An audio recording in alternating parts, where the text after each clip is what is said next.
Alright, settle in friends, and welcome back to the channel.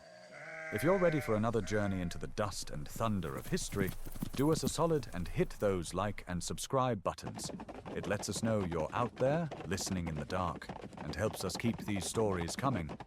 Because tonight, we're heading somewhere truly vast, a place where the wind never stops, and history wasn't written, it was ridden. Across the vast, mind-numbingly huge expanse of the Eurasian steppes, something truly legendary clawed its way out of the dust and wind, the Mongol Horde. Seriously, ditch those cozy notions of medieval knights and castles. Instead, picture this. You're jolted awake by an incessant, bone-chilling wind whipping at your face, carrying the earthy scents of wild herbs and some distant, smoky campfire. This isn't a bedtime story about dainty kings in their stone mansions. No, this is about raw survival, forged in an environment so utterly desolate, so brutally extreme, it basically stress-tested humanity, and cranked out warriors whose entire existence was a masterclass in never say die. The Mongolian steppes, often dry as a forgotten cracker, cold as a freezer burn, and bleak as a Monday morning, was somehow an infinite playground of pain and possibility for those who called it home. In this wild world, your destiny wasn't neatly tied to some patch of farmland you'd inherited. Oh no, it was tethered to the ironclad bonds within your clan and, this is key, the sheer unbridled power of your horse. Imagine yourself, a tiny tot of the steppe, practically learning to ride before you figured out the whole walking thing. These horses? They weren't just fancy Uber rides, they were practically part of your circulatory system. Endurance machines, they carried warriors for impossible distances, sometimes with a whole posse of backup mounts for those really long commutes and epic battles. Apparently, even Marco Polo was so impressed, he wrote about a sacred reverence for white mares, whose milk was apparently some kind of spiritual offering. Seriously, mastering your steed wasn't a hobby, it was life work. Your GPS, your hunting buddy, and your personal tank all rolled into one four-legged blur of efficiency in a world where speed wasn't just king. It was the entire monarchy. The Mongol lifestyle was way more than just a constant parade of we came, we saw, we conquered. It was a wonderfully complex, if slightly gnarly, tapestry woven from intricate social threads and the daily grind. Clans, even if they sometimes behaved like a particularly grumpy family reunion, were the absolute backbone of society. And while they supposedly ran on good old blood ties, allegiances could be as fluid as a broken faucet, often a clever political maneuver to keep everyone singing, or at least grunting, in harmony. Daily life for these herders wasn't exactly a 9 to 5. It was a perpetual high-stakes game of find the next green patch, which frankly was excellent training for being incredibly adaptable, a stark contrast to the rather predictable existence of, say, a medieval farmer. And get this, women, despite the rough and tumble life, could own property and even initiate divorces. Talk about progressive for an era where most women's rights extended to whether they could darn socks. This whole nomadic thing, moving with the seasons. Yeah, that was the ultimate boot camp, forging their military might so effectively that their campaigns were basically just souped-up versions of their regular daily commute. So, as we rewind the tape and peer into the lives of those who galloped across these lands, from the perpetually squabbling clans before the Genghis Khan glow-up to the colossal empire he forged, we're going to unearth some truly wild tales of grit, ingenious adaptation, and an almost feverish quest for glory.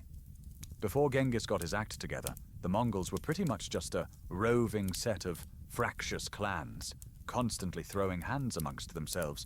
But this brutal existence, where temperatures could casually nosedive to a brisk minus 42 degrees Celsius, that's pretty chilly, even for a popsicle, hardwired an unmatched ability to just deal. Their entire existence, constantly moving with their herds, was like a perpetual war games exercise, priming them for insane distances and brutal conditions. Even the Gobi Desert, which looks like nature's way of saying, "stay out," became less an obstacle and more a handy shortcut for Mongol expansion.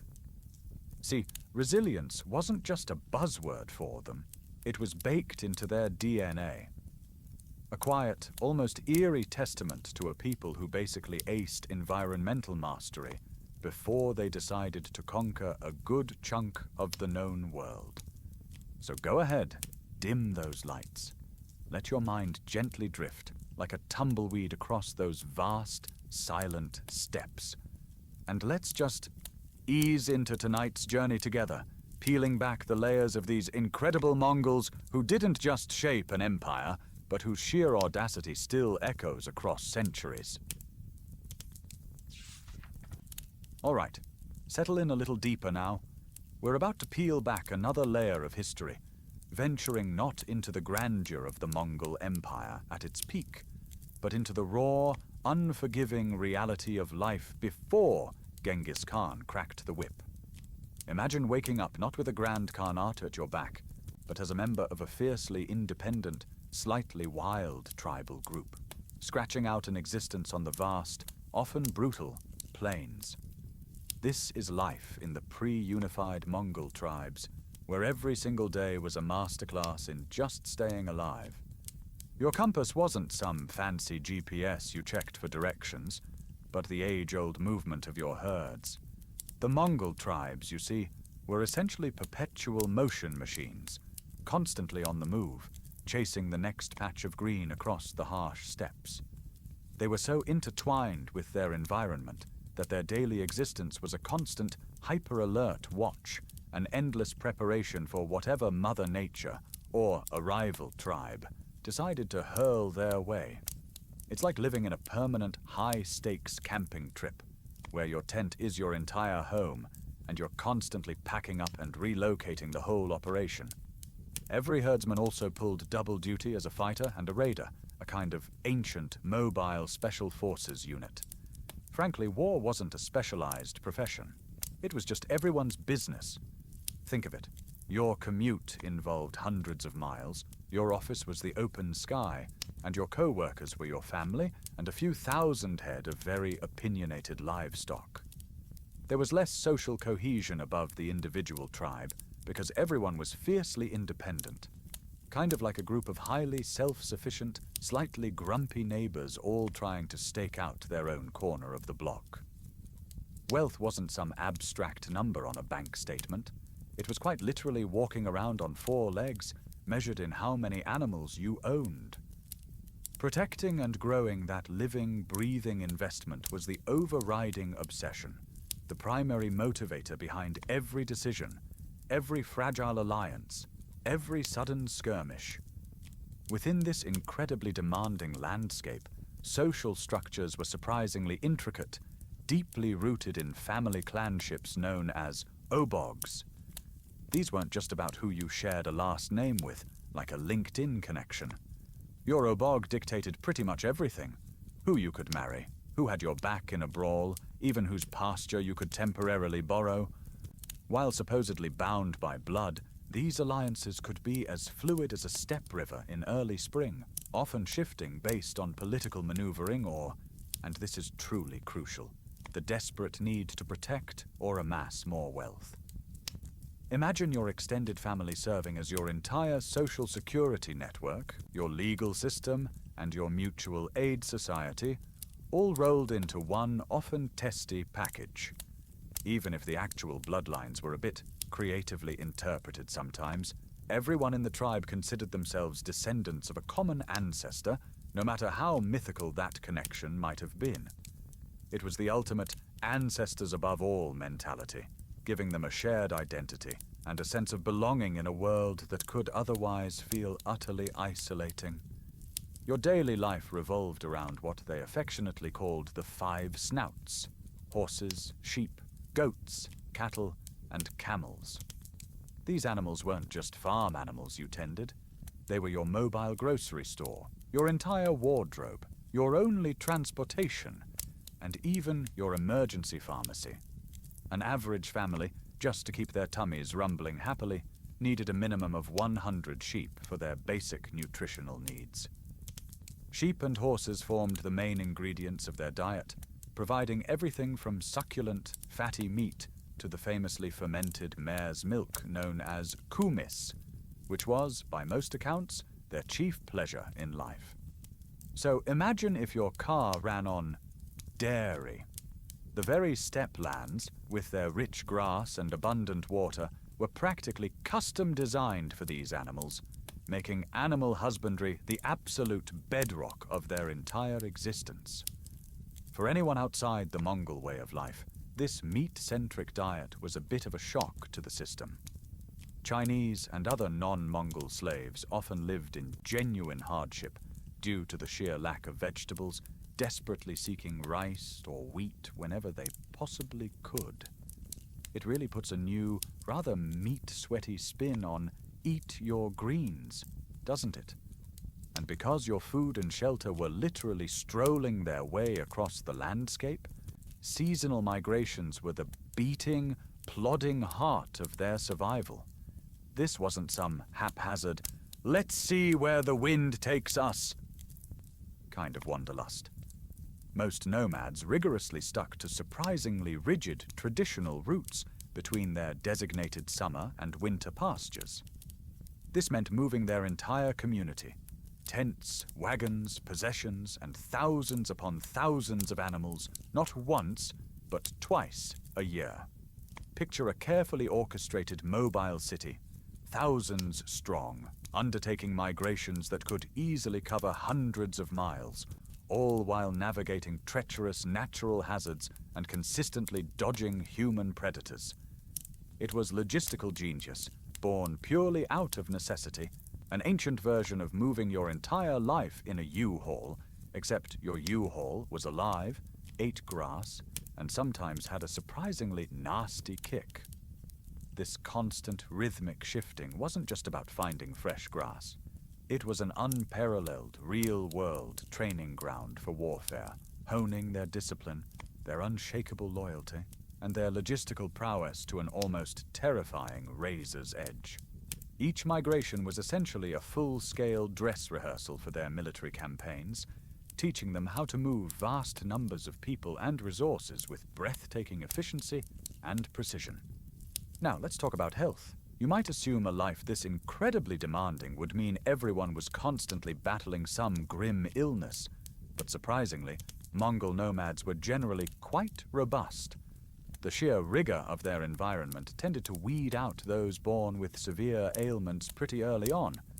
Think of it as a rather brutal natural selection program, courtesy of the unforgiving steppe. However, this didn't mean they were immune to the pitfalls of their rough-and-tumble lifestyle. A lifetime spent wrestling animals and galloping horses across the vast, often uneven plains meant broken bones were a common hazard, practically a rite of passage into adulthood. But fret not, for the Mongols were surprisingly adept at setting fractures. And given the constant, often violent tribal skirmishes, arrow wounds were also a widespread occupational hazard, and the skill of attending to them was a very common and absolutely necessary life lesson. In the early days, women were often the primary caregivers, patching up their menfolk with practical field-tested battlefield medicine. Later, as their empire expanded, they'd smartly integrate medical techniques from across their vast domains, learning from sophisticated Islamic medicine, practical Chinese dietary practices, and even the seemingly esoteric Tibetan Ayurvedic methods. Imagine choosing an ancient form of sugaring over stitches for a bad cut. Cauterization was reportedly their go-to for closing wounds, and for those truly gruesome puncture wounds, like from an arrow or spear, some accounts even mentioned sucking the blood from the injury to prevent complications like air embolisms, though they probably had no idea why it worked, just that it did. While they weren't exactly famous for their personal hygiene, especially by modern standards, let's just say a daily shower wasn't high on the priority list, their overall physical condition was remarkably excellent. a testament to their incredibly demanding, active lives. And then there were the women. Seriously, forget any Hollywood stereotype of damsels in distress waiting around to be rescued. Women in Mongol society enjoyed a surprisingly high status, involved in almost every aspect of life, even battle, right alongside their men. They were the undisputed backbone of the household economy, literally driving the enormous wagons that served as mobile homes. Some accounts claim they could manage up to 30 connected wagons at once.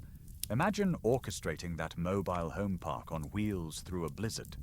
They managed crucial household duties, from processing every ounce of animal product to personally making all the clothing. And this is huge. They held significant property rights, even the right to divorce. In many ways, their society functioned on a sort of dual-shaft system. As Genghis Khan himself later described it, the man handled affairs abroad, like, conquering the world. And the woman ruled at home, managing literally every single aspect of civilian life with an iron fist wrapped in felt. Genghis Khan famously said, "Whoever can keep a house in order can keep a territory in order."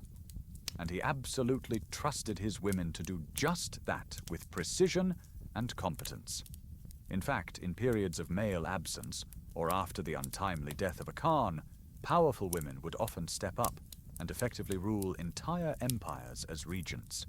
They weren't just homemakers. They were managers, healers, strategists, and absolutely vital partners in an overwhelmingly harsh world. So here we are, at the very cusp of something far, far greater. These often squabbling clans, these incredibly resilient nomads, these undeniable masters of the five snouts, their lives were a constant, grueling negotiation with the vast, brutal steppe. They were a people forged in the deepest fires of hardship, their bodies hardened by relentless migration, their minds sharpened by the unwavering pursuit of survival and what they considered wealth. It's a profound testament to the sheer strength of the human spirit, isn't it? To take such an unyielding, indifferent landscape and not just endure it, but to truly thrive within it. And from this deep crucible of daily struggle and constant brutal adaptation, something truly, historically extraordinary was about to emerge. We just left off with the Mongols as a collection of tough, resourceful, but often squabbling tribes. Now imagine a young man named Temujin, born into this harsh, fragmented world, who somehow managed to look at all that chaos and see, well, not despair, but pure opportunity. Around 1186 CE, this Temujin, who you'll soon know as Genghis Khan, didn't just decide to unify the Mongols. He willed it into existence, clawing his way up from abject poverty and a seriously rough childhood. He wasn't born into grandeur. His father was poisoned when he was young, and his family was abandoned to fend for themselves, which literally involved eating marmots and field mice just to survive. Think of it like a truly grim origin story for a superhero, only his superpower was an unparalleled political and military genius. He spent years meticulously forging alliances, betraying rivals when necessary. It was a cutthroat world, after all, no hard feelings. And slowly, painstakingly, consolidating enough power to even dream of bringing these disparate, fiercely independent clans under one banner. It was a decades-long game of ancient, brutal, and very personal chess, with the vast, wind-swept steppe as his board. The absolute genius of Genghis Khan, however, wasn't just in conquering his enemies. It was in fundamentally reshaping the very fabric of Mongol society. He didn't just conquer. He reorganized. He famously, and rather radically, abolished the old, often petty, tribal affiliations that had defined the Mongols for centuries. This was like telling everyone their last names no longer mattered, and instead you'd be judged purely on what you could actively do. Imagine the sheer uproar that must have caused. But in their place, he instituted a revolutionary meritocratic structure. Instead of inheriting your status, you truly earned it. Promotions, positions of power, even basic military assignments were given based on individual ability, unshakable loyalty, and demonstrated courage, not by whose fancy family you belonged to or what ancient obogji you happened to hail from. This was an absolute game changer. Suddenly, a skilled but low-born warrior could rise through the ranks all the way to the top, provided they were loyal and competent enough. This profound shift dissolved centuries of intertribal feuds and created an entirely new national identity, bound not by blood, but by shared purpose and absolute devotion under him. It was the ultimate ancient version of a skill-based hiring policy, and it was devastatingly, shockingly effective. To truly cement this new order, Genghis Khan didn't just issue a few memos. He codified his entire vision into a detailed legal framework known as the Yasa. This wasn't some dusty scroll of ancient laws gathering cobwebs in a forgotten corner. It was a living, breathing code of conduct, enforced with unflinching severity, that shaped every single aspect of Mongol life from dawn till dusk. The Yasa laid down strict laws around things like loyalty, an absolutely paramount virtue in his new system, considered utterly non-negotiable, alongside clear rules for theft and precise military conduct. For instance, it was considered a capital crime to even think about taking another Mongol's property, and penalties for desertion or disobedience were swift, severe, and often involved losing your head. This code brought an unprecedented measure of order and discipline to a society that had previously been, shall we say, a bit enthusiastically chaotic.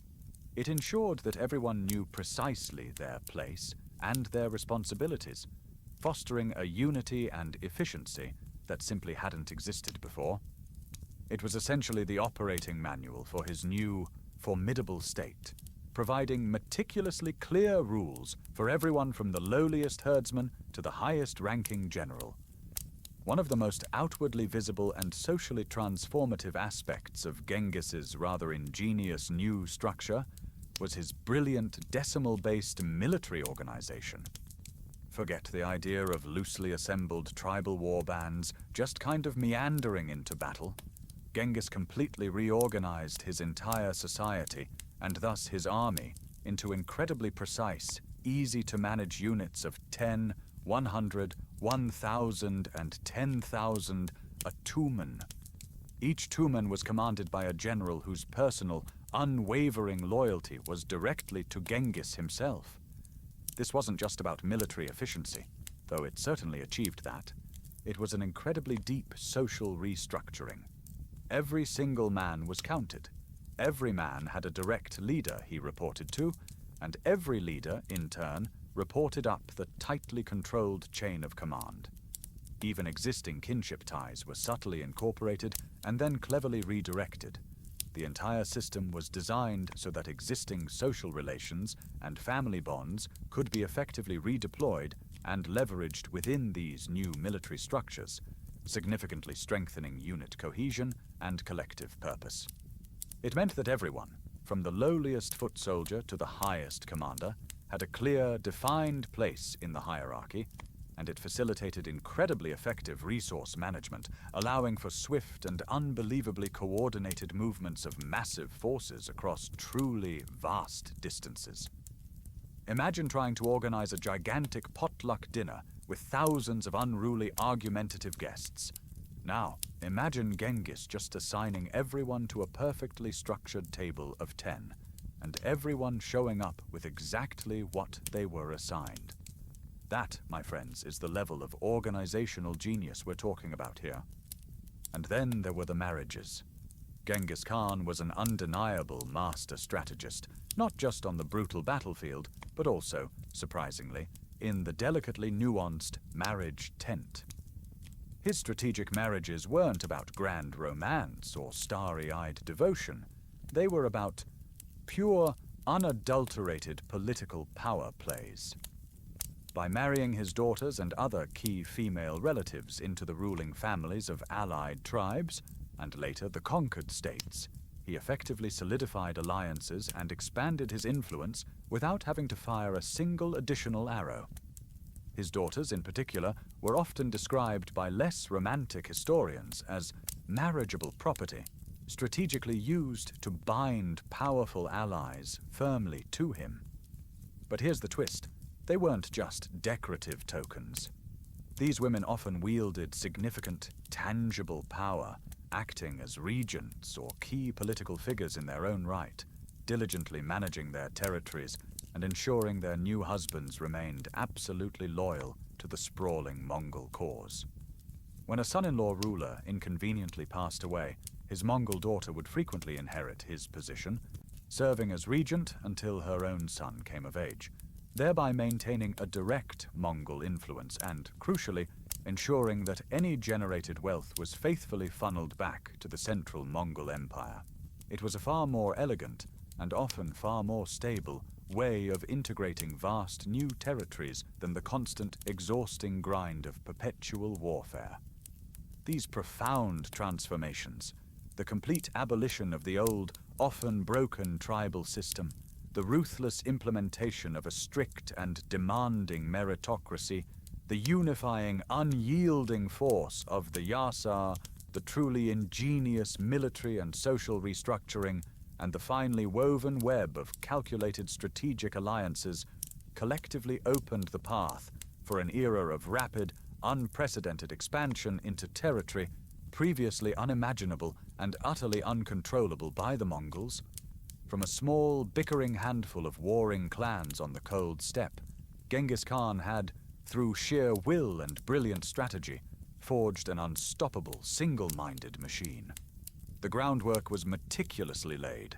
The unified fighting force was primed and ready, and the whole world was about to collectively feel the thunder of countless Mongol horse hooves. All right, so Genghis Khan has whipped his fractious tribes into a unified, lean, mean fighting machine. But what did that look like on the ground for the average Mongol family when the greatest land empire the world has ever seen was being built, brick by bloody brick? From 1206, when Temujin officially became Genghis Khan, to his death in 1227, life for the Mongols was a fascinating, often brutal duality. It was a constant dance between the thunderous drum of military campaigns and the ingrained rhythm of nomadic stability, deeply affecting everything about family structures and roles. Imagine living in a world where your husband's business trip might literally involve conquering half the known world, and your home needed to be ready to pack up and follow at a moment's notice. The daily routines of a Mongol man, for instance, were a seamless, terrifying blend of martial training and pastoral care. It wasn't like they trained for war, then went back to herding. The herding was the training. Picture this, a Mongol warrior, probably with what felt like 6 to 10 horses under his direct care, constantly moving with his animals. These steeds were his mobile logistics unit. They provided food, fermented mare's milk, irag, which I hear is an acquired taste, and dried meat, plus crucial materials for their jers, those iconic mobile homes. The very act of herding taught tactical skills. Their famous great hunt, the Nurge, wasn't just a fun weekend activity for the boys. It was a biannual military exercise involving tens of thousands of riders. They'd form a massive 100-kilometer-wide circle, driving animals towards a central point, mimicking battlefield encirclement tactics so perfectly that failing to kill your prey in the designated area could literally get you executed. This wasn't just discipline. It was life imitating death. From age 3, boys were practically born on horseback, learning mounted archery while herding, effectively making every ride in the pasture a combat drill. Their camp life wasn't a time to relax, but another form of preparation, setting up gears in under an hour, rotating 8 or 9 horses to sustain their breakneck pace during marches, and even eating dried curds that looked remarkably like cheese but weighed nothing. Perfect for long treks. This meant that when they returned from a campaign, they weren't transitioning from a completely separate world. They were simply shifting the emphasis back to pure pastoralism, seamlessly reintegrating their acquired martial skills into their daily herding lives. It's like their version of cross-training, except the stakes involved. Not dying. With the men constantly off on these rather intense business trips to expand the empire, the household responsibilities very firmly fell upon the women. And when I say fell, I mean they grabbed them with both hands and absolutely ran the show. Mongol women weren't just managing domestic chores. They were the logistical masterminds of the entire nomadic operation. They were responsible for the vast majority of managing and herding the livestock that didn't go off to war, ensuring the survival and prosperity of the family unit. During the conspicuous absence of men, women were effectively in charge of the camp, managing the household, processing animal products, making clothes, and even leading migrations themselves. They were the economic engine and the home front commander, making critical decisions and maintaining stability in the ever-shifting landscape. This isn't your grandma's housewife role. This is more like a CEO, COO, and head of logistics all rolled into one, negotiating family politics and herd movements with equal expertise. They were the ones who kept the home fires burning, quite literally, and ensured that there was a home to return to when the men finally finished their world-conquering itinerary. And what was that home? The traditional ger, or yurt, which wasn't just a tent. It was a mobile, surprisingly cozy fortress. These ingenious dwellings were designed for easy assembly and disassembly, allowing entire families to pack up and move their homes in a matter of hours. They provided remarkable insulation against the brutal steppe winters and the searing summer heat, illustrating unique adaptations to both a hypermobile nomadic lifestyle and the sometimes frantic demands of military preparedness. Dagger wasn't just a place to sleep. It was the heart of the family, often decorated with intricate patterns and symbols reflecting the family's identity and status. Imagine your entire life fitting inside what looks like a big, round, felt-covered hut, capable of being picked up and moved every couple of months. It was the ultimate tiny home, built for perpetual motion and a powerful symbol of their adaptable spirit, even amidst the most violent conquests. Even in the midst of relentless conflict, artistic expression didn't just survive, it thrived. Oral traditions and storytelling were far more than mere entertainment. They were the living, breathing encyclopedias of Mongol history and culture. Bards, known as Jangachi or Tulich, would recite epic poems called Tuli, often accompanied by instruments like the Morin Shur, the horsehead fiddle. These sprawling epics served as a direct and vibrant means of preserving historical narratives, from the intense rivalries of tribal politics to the minute details of military campaigns, vividly recounting Genghis Khan's strategic cunning against powerful foes. Imagine history being relayed not in dusty books, but through gripping, performative storytelling sessions around the flickering campfire, where every line was a mnemonic device, every melody a crucial memory aid. The Secret History of the Mongols, for example, composed shortly after Genghis Khan's death, seamlessly blends factual history with captivating mythology, detailing everything from pre-imperial power struggles to specific siege tactics, providing an invaluable human record of their transformative period. These weren't just bedtime stories. They were a dynamic, communal way of encoding who they were, where they came from, and how they conquered the world. And as the empire expanded, so too did the horizons of the Mongols themselves, leading to incredible and foundational cultural exchanges. Conquering vast territories wasn't just about taking land. It was about absorbing brand new ideas, powerful new technologies, and valuable goods, profoundly affecting their lifestyle and trade networks. Suddenly, the Mongol heartland was at the very epicenter of a sprawling network that stretched across the entirety of Eurasia. They eagerly adopted paper money from China, revolutionizing their entire economic system and making trade significantly more efficient. Marco Polo, bless his heart, apparently marveled at Kublai Khan's widespread use of this paper currency, noting how it ingeniously eliminated the laborious need to carry heavy metallic coinage. They formalized and dramatically expanded the Yam postal system, a rapid communication network with relay stations every 30 to 40 kilometers, allowing messages and goods to traverse massive distances at astonishing, almost modern speed. Think of it as the ultimate ancient express courier service, effectively shrinking the vast, daunting distances of their colossal empire.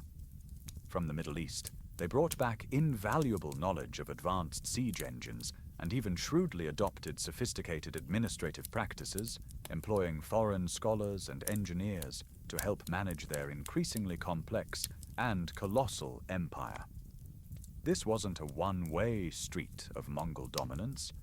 There was an undeniable, reciprocal flow of knowledge, technology, and sheer wealth back to the Mongol steppes, fundamentally transforming their practical daily lives and weaving a rich, complex tapestry of diverse cultures across their vast domain.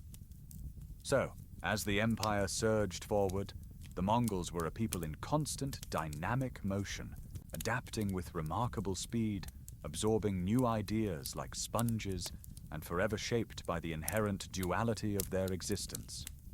Their lives were a true testament to incredible resilience.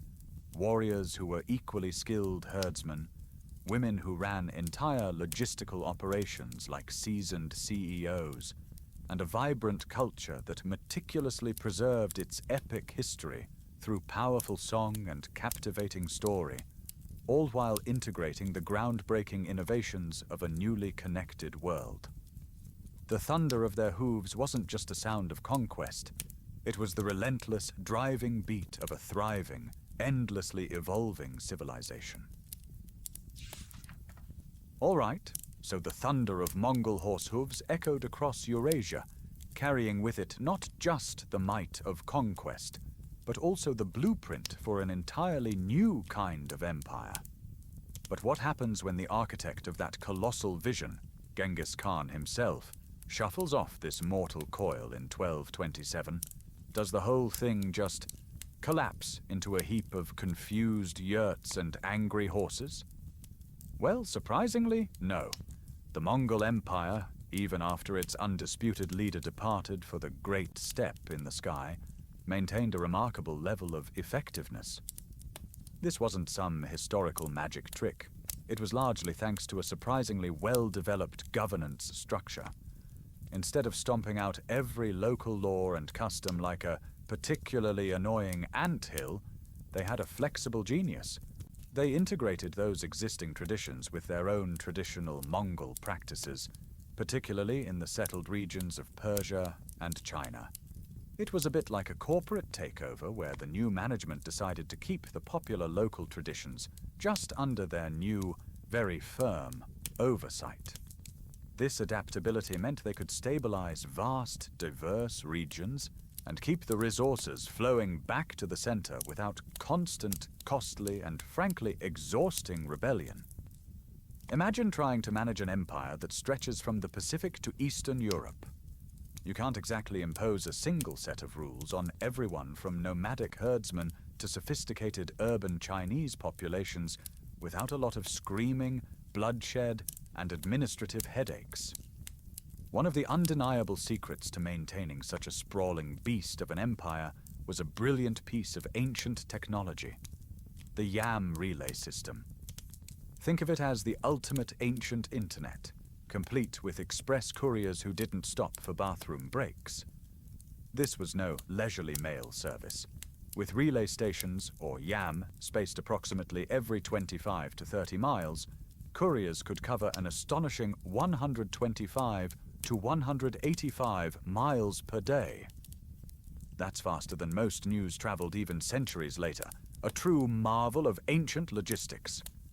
This system didn't just ferry mail, it revolutionized communication, ensuring rapid transmission of imperial decrees, like "Don't mess with us" notices, presumably stamped with a fearsome horse hoof, timely intelligence from far-flung outposts, and amazingly efficient resource distribution. It meant the Great Khan in Karakoram could receive urgent reports from a governor on the other side of Asia, enabling swift decision-making and lightning-fast logistical support for military campaigns. This wasn't just about moving messages around. It was about moving power and control across an entire continent at an unprecedented speed. It was their version of high-speed broadband, making their gargantuan empire feel just a little bit smaller and much more manageable. Now, you might expect these fierce conquerors to impose their culture with an iron fist, completely obliterating any local customs, right? But the Mongol ruling elite, particularly as time wore on, showed a fascinating and incredibly strategic tendency to adopt elements of the cultures they conquered. This wasn't just passive absorption, it was an active, deliberate fusion that deeply redefined Mongol identity, especially noticeable under the long and impactful reign of Kublai Khan in China. Kublai, who was Genghis's rather savvy grandson, didn't just conquer China. He effectively became a Chinese emperor, even founding the Yuan dynasty. He was quite the cultural sponge, seen by many as a real promoter of foreign cultures, eagerly adopting new administrative practices and even elaborate court ceremonials rather than forcing everyone to live like steppe nomads. This led to a significant sinification of the Mongol elite in China, creating a truly unique, blended identity. Though not everyone was thrilled about it. Let's be honest, some traditional Mongolians probably grumbled quite a bit about him going soft and adopting all those fancy foreign ways. It's like your favorite indie band getting hugely popular and then suddenly making a pop album. Some loyal fans loved the new sound, while others were just utterly confused and profoundly disappointed by the commercial sellout. This blend wasn't just aesthetic window dressing, it was meticulously woven into the very fabric of the legal system too. The Yasa, Genghis Khan's foundational legal code, remained hugely influential, dictating military discipline, unshakable loyalty, and their core nomadic customs. However, as the empire swallowed vast, complex, settled societies like Persia and China, the Mongols quickly realized that the original Yasa alone wasn't quite enough to manage bustling cities, intricate agricultural systems, and established bureaucracies. So with surprising practicality, they brilliantly began incorporating local laws and legal traditions, where the Yasa either fell short or simply didn't apply to the nuances of complex urban life. This created a kind of dual legal system. The Yasa effectively served as the supreme law for the nomadic Mongols and for overarching imperial decrees, while local laws continued to govern the daily lives of their diverse new subjects. This sounds like an administrative nightmare if you ask me. A truly complex web of rules and exemptions, right? But this very complexity, surprisingly, eased central control. It provided familiar legal frameworks that significantly reduced resistance among conquered peoples, allowing for much more effective and, crucially, less turbulent governance of wildly diverse regions, from the windswept Gobi Desert to the meticulously cultivated rice paddies of China. It was administrative jujitsu, using the existing frameworks to their advantage rather than simply bulldozing them into submission. But even with all this clever adaptation and strategic fusion, one core tension always simmered just beneath the surface: the inherent duality of loyalty. Despite the colossal size of the empire and the brilliant efforts to create a truly unified Mongol identity, fierce loyalty to the Khan, who was the ultimate central authority, the biggest boss, and crucially to one's clan, remained deeply, fiercely embedded in the Mongol psyche. Genghis Khan had deliberately tried to weaken those entrenched tribal loyalties by reorganizing his army and administration along strict decimal lines, forcing loyalty directly to him, not to a local chieftain or an ancient obog. Yet that deep-seated allegiance to one's clan, one's lineage, and one's personal Khan, especially as the empire eventually fractured into separate Khanates, never truly vanished. It was like two powerful magnets constantly pulling in slightly different directions, creating an almost perpetual state of subtle strain. This persistent duality created recurring, significant tensions between the ideal of a unified, centrally controlled empire and the powerful, decentralized influence of the clan leaders and regional khans. This friction often led to infighting, bitter rivalries, and ultimately fragmentation within the sprawling empire, quietly undermining the imperial unity from within. It's a sobering reminder that even the most formidable and brilliantly conceived empires can, like a slowly decaying fruit, fall prey to internal dynamics, no matter how clever their initial design. And finally, let's talk about the women again, because frankly they were indispensable in keeping this whole colossal enterprise running, rather than collapsing like a badly packed jar in a storm. Women in the Mongol Empire played a truly pivotal role, not just domestically, but with significant influence in administration and the burgeoning economy. They were often the unseen, yet powerful hands behind the throne, controlling key resources and acting as crucial advisors to the Khans themselves. It truly showcased a powerful blend of traditional roles, managing the sophisticated nomadic household with supreme efficiency, and brand new opportunities, managing entire provinces with fiscal and political astuteness. Elite Mongol women, in particular, stepped up in a big, impactful way.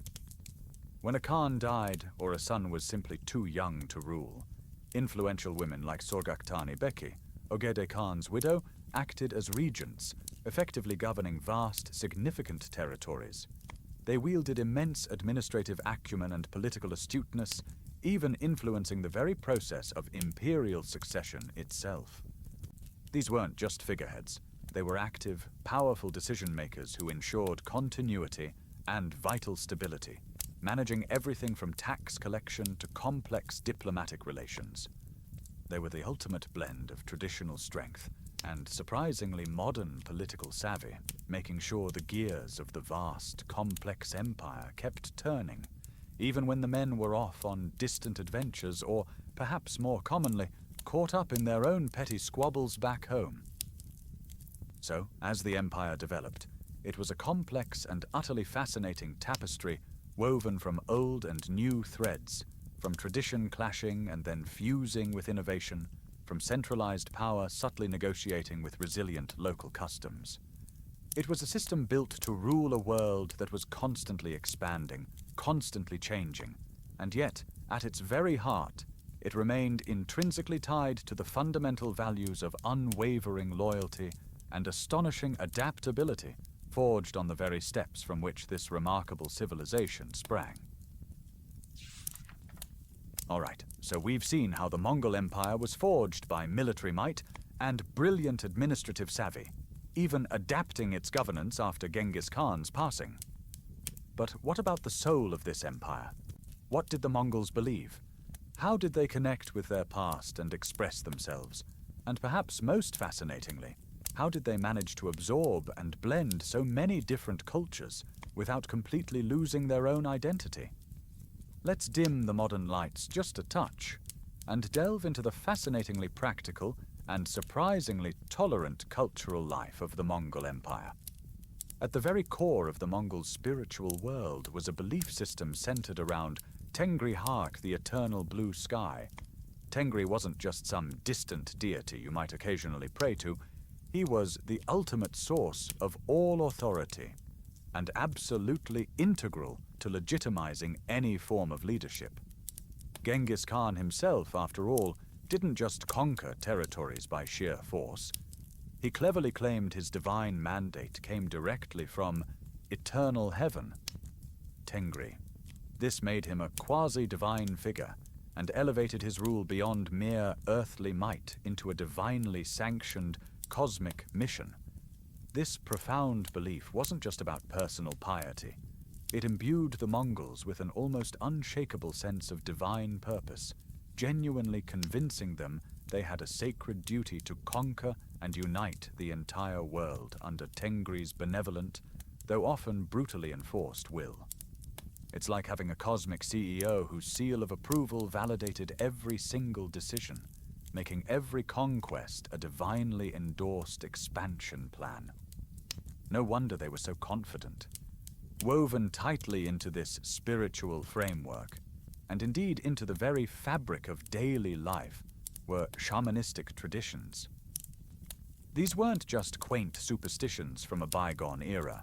Shamans were the spiritual backbone of the community, serving multifaceted roles. They acted as doctors, prophets, and crucial spiritual guides, effectively bridging the gap between the visible world and the often mysterious spirit realm.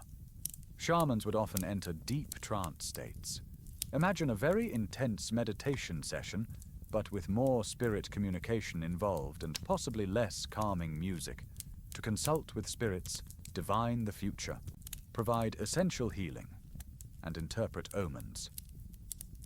Their practices, like reading omens from animal bones, which sounds suspiciously like ancient fortune-telling, were so deeply interwoven into daily life that navigating the vast steppe or planning a major military campaign without shamanic guidance would have been utterly unthinkable.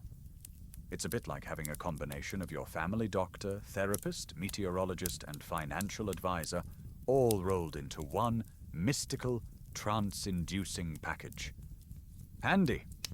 As the empire expanded its reach, it naturally became a massive, bustling melting pot of global influences, and nowhere was this more gloriously evident than in the artistic exchange. The Mongols were fierce conquerors, yes, but they were also incredibly keen collectors and astute adapters of culture. They didn't just smash things indiscriminately. They observed, appreciated the beauty, absorbed the techniques, and then quite cleverly appropriated the very best of what they found. From Persia, for instance, they enthusiastically adopted sophisticated miniature painting techniques, leading to stunning works that depicted their own history and legends in a style distinctly different from their purely nomadic past, showcasing a rich cross-cultural blend that still astounds art historians today. Imagine a group of tough horseback warriors commissioning incredibly delicate, intricate paintings. It's a wonderful, almost humorous contrast, isn't it?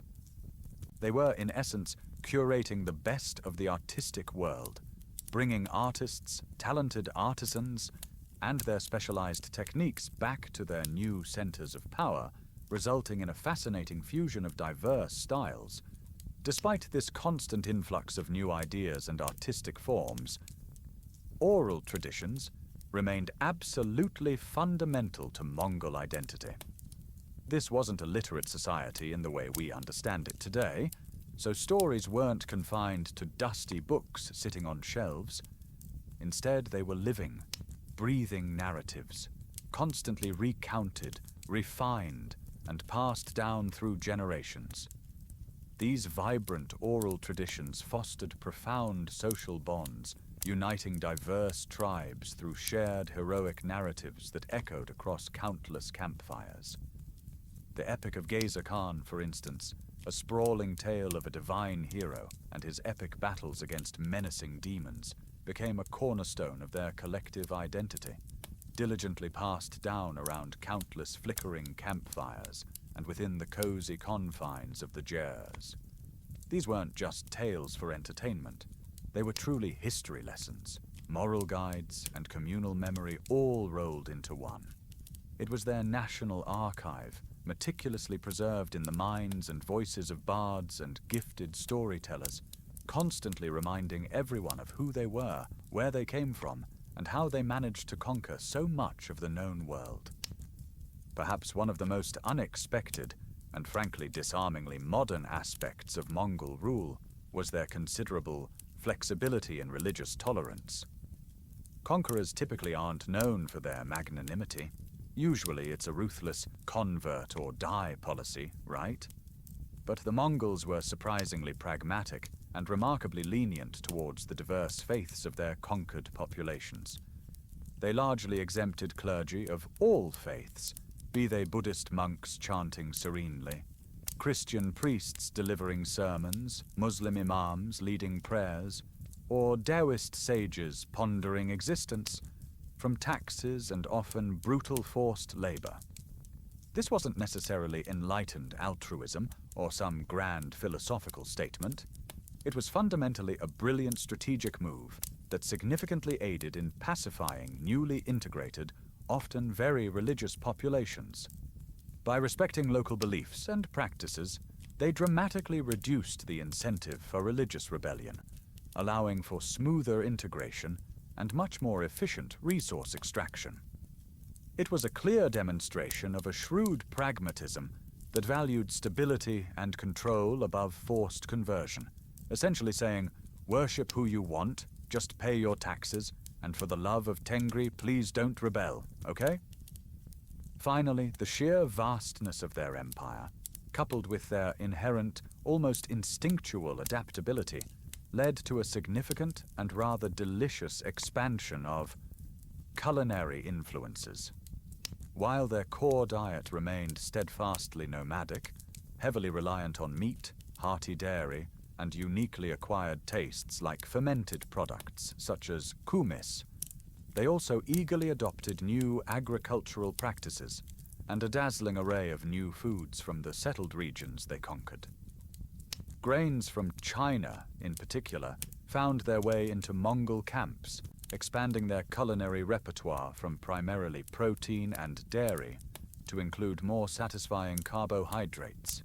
This led to a fascinating blend, where traditional nomadic cooking methods might be unexpectedly applied to newly acquired ingredients, creating truly unique and probably quite filling dishes. Imagine a tough Mongol warrior, used to nothing but dried meat and fermented mare's milk, suddenly discovering the joys of a freshly steamed dumpling or a comforting bowl of rice. It was a tangible and often quite delicious example of their adaptive strategies, showing that their conquests weren't just about military might, but about a practical and often very satisfying exchange of ideas, even through the medium of food. So the Mongol Empire, far from being a monolithic, one-note force, was a rich, vibrant tapestry of interwoven cultures, deep-seated beliefs, and practical, evolving practices. Guided by a powerful sky god, rooted firmly in ancient traditions, yet surprisingly open and even eager to embrace the innovations and influences of a newly connected world, they mastered not just the brutal art of conquest, but also the nuanced, subtle art of cultural integration. All right, so we've seen how the Mongol Empire was forged by military might and brilliant administrative savvy, even adapting its governance after Genghis Khan's passing. But as with all great things, even the mighty Mongol Empire, the largest contiguous land empire in history, eventually faced its sunset. The fall wasn't a sudden cataclysmic event, like a giant empire-destroying meteor hit, but rather a slow, sprawling process of fragmentation and profound cultural transformation. Think of it less as a collapse, and more like a very gradual, continent-sized unraveling. The sheer vastness of the Mongol Empire was, ironically, its own Achilles' heel. It was simply too big to hold together for good. By the end of the 14th century, a colossal empire, which once stretched further than your weekend road trip plans, had fractured into several distinct, powerful khanates, each essentially going its own way, like estranged family members after a particularly wild holiday dinner. You had the Golden Horde, dominating the rather chilly steppes of Eastern Europe and Russia, the Yuan dynasty, ruling a very different China, and the Ilkhanate, governing Persia and much of the Middle East. Imagine trying to keep up with the family gossip when your cousins live across 3 continents and speak a dozen different languages. Eventually, you just stop calling, the group chat goes silent, and everyone does their own thing. Communication and centralized control became increasingly difficult, and local interests, tribal leaders, and regional power players began to supersede the grand imperial vision. It became less about the great Mongol Empire, united under one heaven-sanctioned leader, and more about powerful regional kingships that just happened to share a common, incredibly famous ancestor. Another monumental shift, perhaps even more profound than the political division, was a gradual but powerful move towards sedentism. For centuries, the entire Mongol identity was intrinsically linked to their nomadic, horsebound lifestyle. Their home was literally wherever their horses took them. But as they conquered vast, settled lands, particularly those rich in agriculture, many Mongols, especially the elites, began to put down roots. Former nomads, who once likely scoffed at farmers as being permanently stuck in one place, began adopting agricultural practices to sustain their increasingly large and complex communities. This wasn't just a change in diet or a new way to get dinner. It was a fundamental cultural transformation, leading to the slow but inevitable decline of the traditional nomadic way of life. The wide open plains of the steppe, once their boundless home and source of all freedom, now often seemed to offer fewer opportunities and less wealth than the fixed, highly productive arable lands of the conquered territories.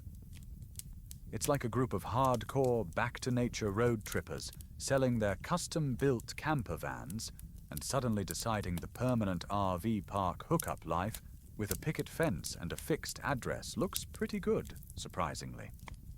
This sedentary shift brought with it significant economic pressures and seismic demographic changes. Agriculture simply demands a profoundly different societal structure than fluid, unpredictable nomadic pastoralism. Fixed territories requiring irrigation, meticulous planting, and patient harvesting led to drastically altered societal hierarchies. Instead of wealth being measured in mobile herds of animals, it became rooted in permanent land ownership, fixed infrastructure, and the massive amount of human labor needed to cultivate it. This immensely affected existing power dynamics within communities. Sedentism, with its inherently higher population density and new economic models, also generated more predictable and thus more easily taxable income and resources, which, let's be honest, profoundly appealed to the ruling elites. But it also required a whole new level of administration and bureaucratic control that was quite different from managing a scattered, mobile population. As the empire tragically shattered into these separate entities, the indelible legacy of Genghis Khan's reforms stubbornly persisted, like the ghostly, persistent echo of a drumbeat across the vast steppe. His revolutionary concepts of meritocracy, the overarching rule of the Yasa, and his brilliantly integrated decimal military structures endured, providing a fundamental operational framework for these successor states, a sort of shared operating system. Yet underneath this veneer of shared heritage, deep and often bitter tensions between the traditional nomadic lifestyle and the undeniably attractive new sedentary norms began to draw sharp, often painful, lines across cultural identities. It was a true clash of worldviews, the free-roaming horsemen versus the rooted, land-bound farmers, mobile freedom versus territorial stability. Even within the powerful Golden Horde, the originally nomadic Mongols gradually adopted Islam and learned the Turkic language of the Kipchaks they ruled, slowly but surely losing their distinct Mongol identity and becoming culturally Turkified. This meant a constant, often quiet, internal struggle for identity, a subtle, cultural civil war waged within the very hearts and minds of the proud descendants of the world conquerors. Naturally, these profound societal shifts also came with significant resistance. Not everyone, particularly those steeped in the old ways, was eager to give up the wild, untamed freedom of the steppe for what they viewed as the dirty, back-breaking drudgery of farming. Some groups fiercely sought to maintain their traditional nomadic lifestyle, bravely pushing back against what they viewed as the oppressive influxes of heavy taxation, the relentless back-breaking pressures of agricultural labor, and the suffocating assimilation pressures from the larger, ever-expanding sedentary populations. It was a fight against nothing less than cultural erasure, a desperate desire to preserve their very way of life against the relentless, encroaching tide of fixed civilization. These holdouts found themselves increasingly marginalized, clinging steadfastly to their traditions as the entire world around them inexorably changed. Despite the profound fragmentation and complex internal struggles, durable remnants of Mongol governance and cultural practices persisted. The ingenious blueprint of the Yam system, the remarkably progressive principles of religious tolerance, and certain astute administrative techniques outlined in the Yasa continued to subtly influence and shape the successor states. This wasn't just a historical footnote relegated to dusty archives. It led to a surprisingly resilient identity and cultural continuity that endured well beyond the political life of the unified empire itself. Even after the Yuan dynasty eventually fell in China, for example, the Mongol presence and influence in the region never truly vanished, subtly influencing local cultures and leaving behind a rich, undeniable historical legacy.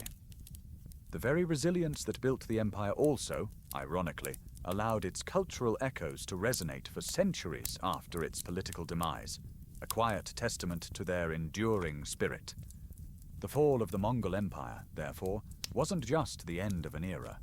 It was the sprawling, messy, yet fascinating beginning of many new ones, each profoundly shaped by the seismic forces unleashed by Genghis Khan and the complex, often conflicting, choices made by his ambitious descendants and their diverse subjects. It was a powerful testament to both the incredible strength and the inherent, unavoidable limitations of an empire built squarely on horseback, an empire that ultimately had to face the daunting and universal challenge of managing a world that, quite literally, stood still and rooted itself.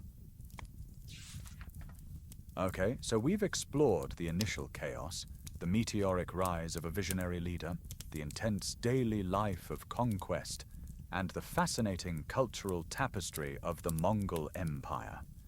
But what about today? What's left of the Mongol thunder? It turns out quite a lot. The legacy of the Mongols isn't just in dusty history books. It reverberates strongly in modern culture and society, particularly in Mongolia itself, and continues to shape our understanding of interconnectedness and resilience.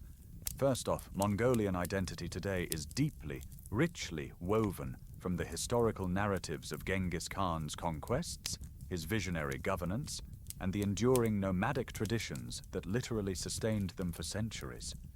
Genghis Khan isn't just a historical figure, he's practically a national superhero, a founding father figure whose image is everywhere, from currency to product brands. He's a symbol of unity, power, and national pride, embodying the very spirit of the Mongolian people. And the nomadic traditions? They're not just quaint relics. They're the living, breathing soul of the country. Many Mongolians still live the nomadic lifestyle, herding their 5 snouts across the steppes, connecting with their ancestors in a very tangible way. It's not just ancestry. It's a living, practiced heritage, a powerful thread tying modern Mongolians to their epic past. Indeed, modern Mongolia has seen a powerful resurgence of interest in its nomadic heritage. This isn't just a nostalgic glance backward. It's a vibrant, active revitalization effort across spiritual, cultural, and economic realms, all aiming to reconnect with ancestral traditions. There's a renewed focus on traditional Mongolian script, once almost lost, and a celebration of their unique cultural festivals like Nyadam, which showcases the three manly sports of wrestling, horse racing, and archery, direct echoes of their martial past. Even in urban centers, traditional jers are often seen, symbolizing a connection to the nomadic roots. Economically, there's a growing appreciation for sustainable nomadic pastoralism as a way to preserve traditional livelihoods and manage the land responsibly. It's like discovering your great-grandparents had some incredibly cool, almost forgotten skills, and deciding to bring those back into the mainstream. It's about cultural reclamation, about saying, this is who we are, and we are proud of it. From the perspective of historical scholarship, the Mongols are increasingly recognized less as mere destroyers and more as an undeniable catalyst for the modern interconnected world. Think of them as the original globalizers, but with horses and very sharp swords. Their massive empire wasn't just about conquering, it was about connecting. They established trade networks that literally linked east and west, facilitating the movement of goods, ideas, and even diseases. Oops, not everything was good, across Eurasia.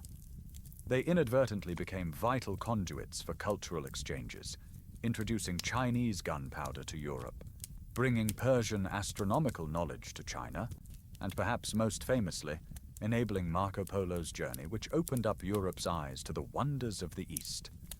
Their military innovations, like sophisticated siege warfare and organized logistics, certainly shaped subsequent civilizations, not just through fear, but through effective, adaptable systems. They were the original architects of a flat, interconnected world, long before anyone dreamed of the internet.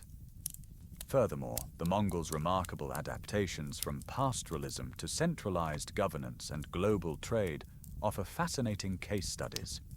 They provide templates for studies on how nomadic societies can confront the myriad challenges of modernity. How do you govern vast areas when your population is constantly moving? How do you monetize herds? How do you manage intercultural exchange without losing identity? The Mongols faced these questions centuries ago, and their solutions, both successful and ultimately unsuccessful, offer profound lessons for contemporary societies wrestling with issues of globalization, identity, and sustainable development. Their history is a living laboratory for understanding societal evolution and the complexities of human adaptation. The Mongol legacy also raises intriguing discussions about identity, influence, and unity, especially in a world that often struggles with these very concepts. Their ability to forge a unified identity out of disparate tribes, and then to partially integrate, yet sometimes clash with, the cultures they conquered, fosters contemporary reflection on the nuanced impact of nomadic cultures within broader global contexts. Are conquerors always just destructive? Can strength come from mobility? How do different cultures truly interact and change each other? The Mongol story challenges simple narratives and invites us to consider the fluid, often messy, dynamics of cultural exchange and power. It's a history that forces us to think beyond easy classifications and embrace complexity.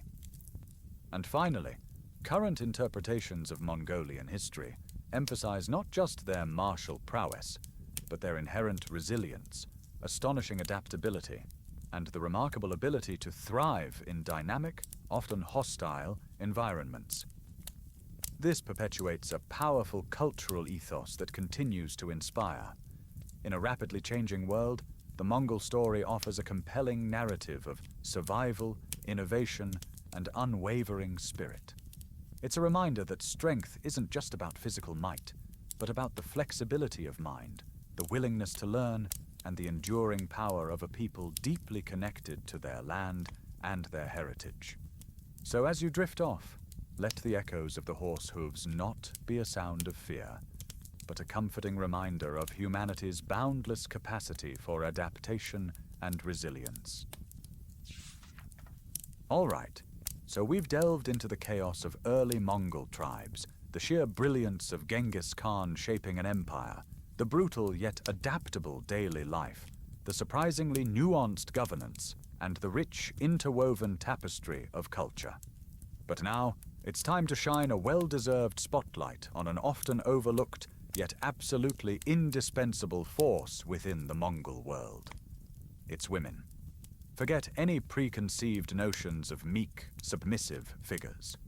Mongol women were architects of stability, economic powerhouses, political strategists, and sometimes fierce warriors in their own right. They were the glue that held the empire together, on the steppe and in the palaces. From the very earliest days, women played absolutely critical roles in Mongol nomadic life that went far beyond mere domesticity.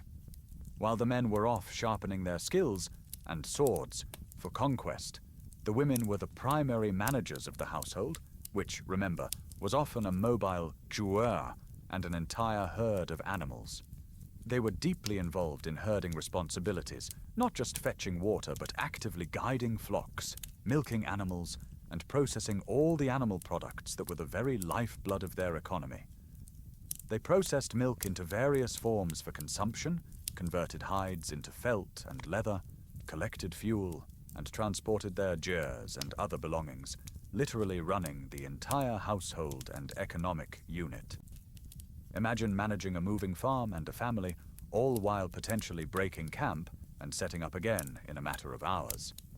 During certain periods, particularly when tribal units were small or under threat, women occasionally even took on leadership roles within their clans, stepping into the void left by absent or deceased men.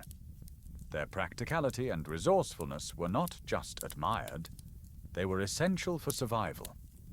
The narratives surrounding women in the highest echelons of the Mongol Empire, especially Genghis Khan's own daughters and wives, reveal their profound political significance. These women weren't just decorative figures, they were active political players. Genghis Khan's primary wife, Bert, for instance, held immense influence, even supposedly advising him on political decisions. But it was his daughters who were his true strategic masterpieces. He used them in brilliantly calculated strategic marriages to solidify alliances and expand Mongol influence without resorting to constant warfare. These daughters were often married to rulers of client states or powerful tribal leaders. Critically, unlike the usual medieval practice, the Mongol son-in-law had to acknowledge the supremacy of the Mongol Khan, not the other way around. If the son-in-law was called to war, he had to provide his contingent, and if he died, his Mongol wife became the regent of his lands, ensuring continuous Mongol control and a direct line of tribute and obedience. These weren't quiet, passive brides. They were often shrewd, politically astute women who actively counseled their husbands and managed huge territories during turbulent times, acting as vital conduits of Mongol power and ensuring loyalties remained firmly with the Khan. It's easy to gloss over this, but consider the sheer logistics. As men often spent extended, brutal periods away from home due to relentless military obligations, it was the women who truly maintained the socio-economic fabric of their entire communities. They didn't just darn socks and wait wistfully. They were the de facto leaders of the home front. They oversaw the welfare of the children, managed all domestic chores, and took on the heavy responsibility of herding, which was the foundation of their wealth. This wasn't a temporary arrangement. For decades, Mongol women were living and managing a wartime economy. They were responsible for maintaining the gers, raising children, teaching them basic skills like riding and archery, and managing the herds that were the very lifeblood of their existence. These roles showcased their formidable capabilities in leadership, resource management, and sheer resilience.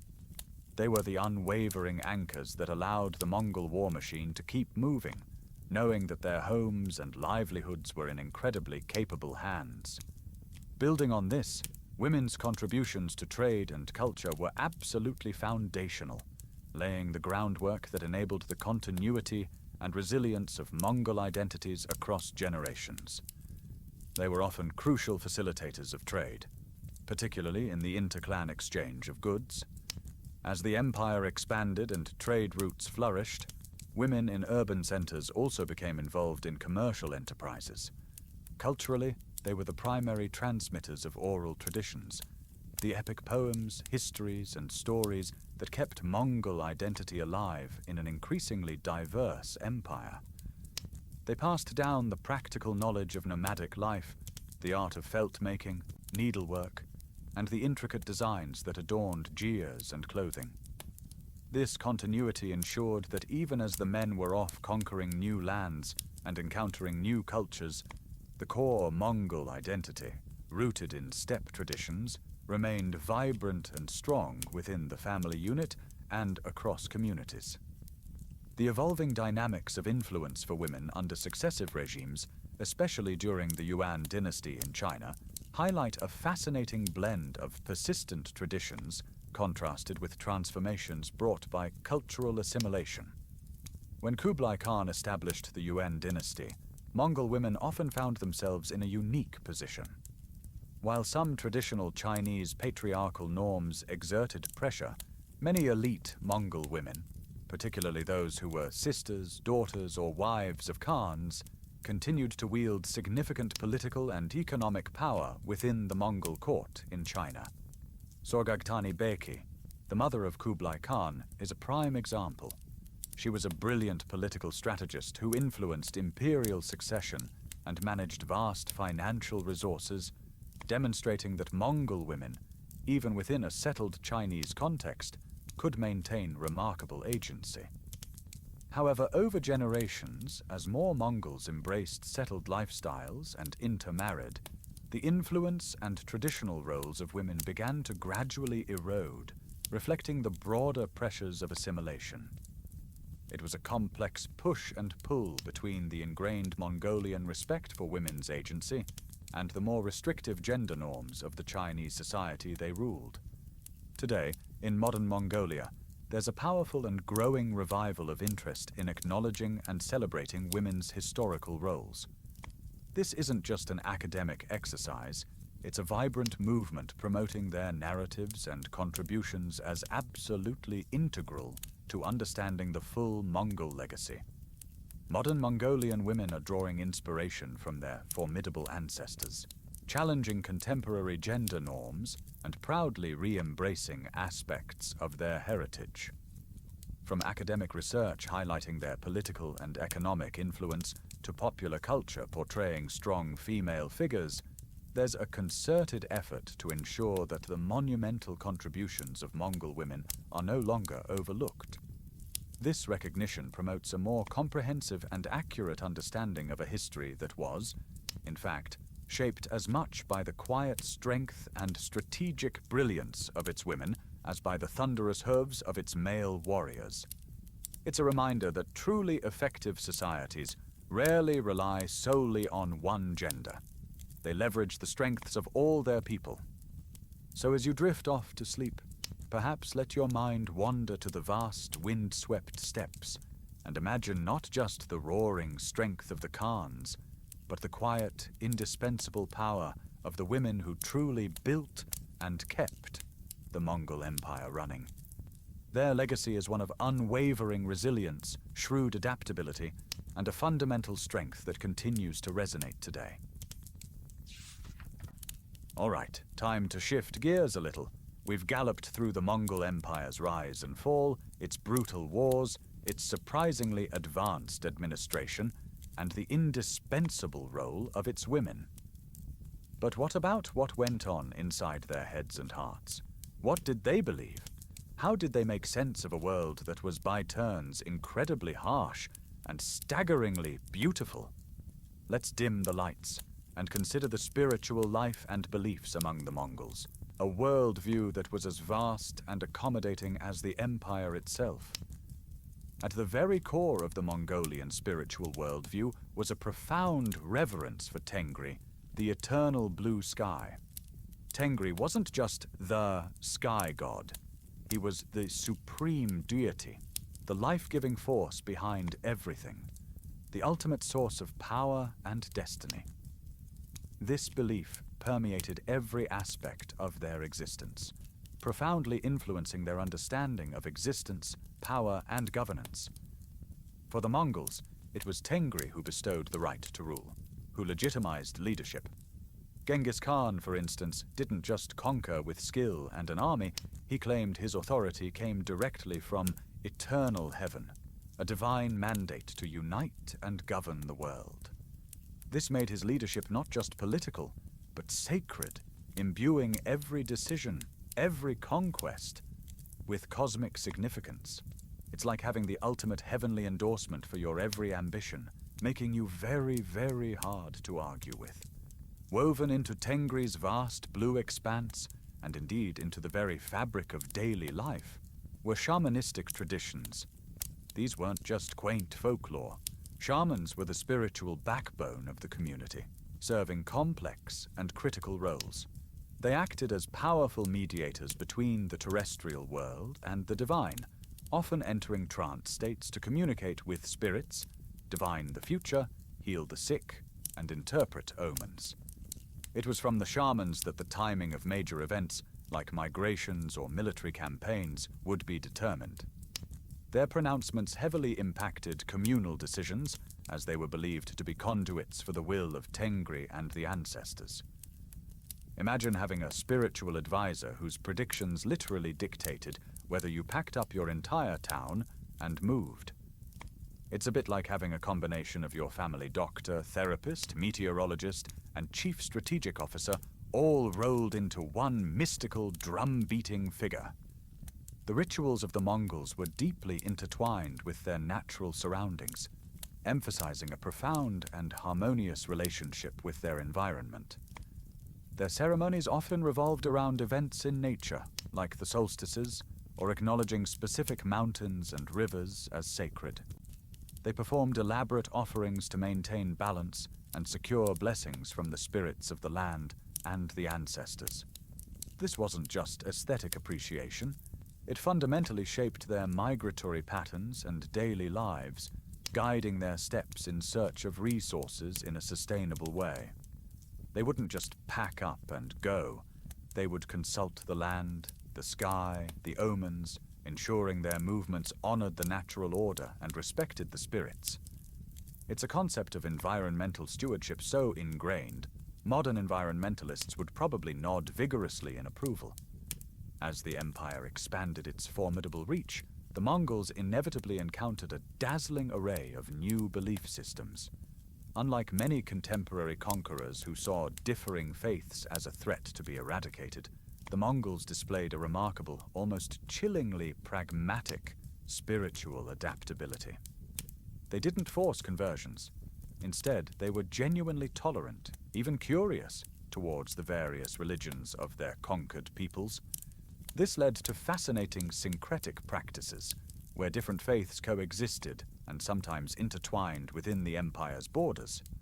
For instance, it wasn't uncommon to find Buddhist monks, Christian priests, Muslim imams, and Taoist sages all present at the Mongol imperial court, often debating theological points. This wasn't necessarily out of enlightenment, but more out of a shrewd, practical understanding that peace and stability fostered tribute. In fact, many of their most important advisors and administrators were often drawn from diverse religious backgrounds precisely because of their knowledge and skills, not despite their faith.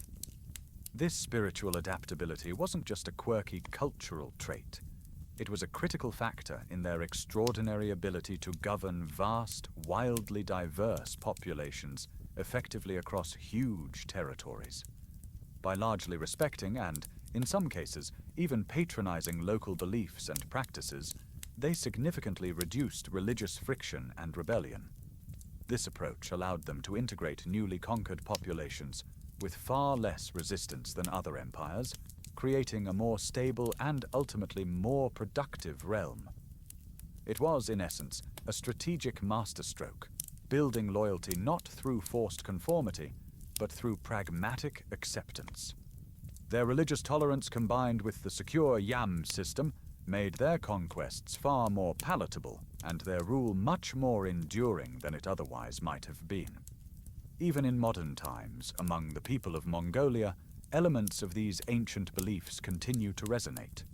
You'll still find many Mongolians today who adhere to a unique blend of Buddhism, introduced later, and their ancestral shamanistic practices, often honoring Tengri and the spirits of the land, ancestors, and nature. There's a vibrant respect for the obus, or stone cairns, which are places where travelers leave offerings to spirits and a deep, ingrained reverence for nature that echoes their historical past. This showcases a truly resilient cultural heritage, a living connection to their historical journey, demonstrating how ancient beliefs can continue to shape identity and practice in a rapidly changing world. So the spiritual life of the Mongols was far from simplistic. It was a complex, adaptable, and deeply practical worldview, guided by a sky god, informed by spirits, and remarkably open to the diverse faiths of a newly connected world. It allowed them to conquer, to rule, and ultimately to leave a legacy that continues to inspire and evolve centuries later. All right, we've covered a lot of ground, from tribal beginnings to the empire's sprawling reach, from spiritual beliefs to the unsung heroes, the women of the steppe. But let's rewind a bit and talk about something often overshadowed by talk of conquest, the actual artistic and cultural contributions of the Mongol Empire. Because the Mongols didn't just conquer territory, they profoundly shaped the cultural tapestry of Asia, whether consciously or not, through art, architecture, literature, and even science.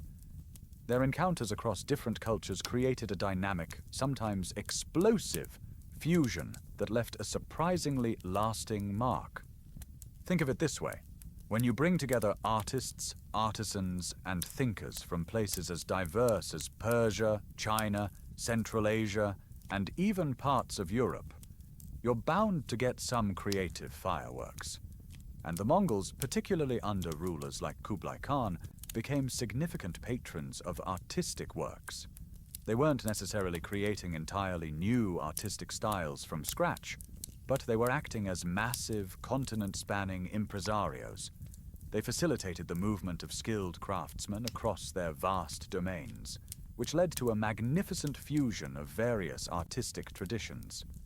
For instance, the intricate designs of textiles, ceramics, and metalwork often show clear blends of Persian floral motifs with Chinese dragon patterns, all rendered with a distinctly Mongol aesthetic. This massive exchange wasn't just decorative. It illustrated the empire's incredible cultural richness and its ability to absorb and integrate elements from vastly different worlds. They were, in a sense, the world's first true global art curators.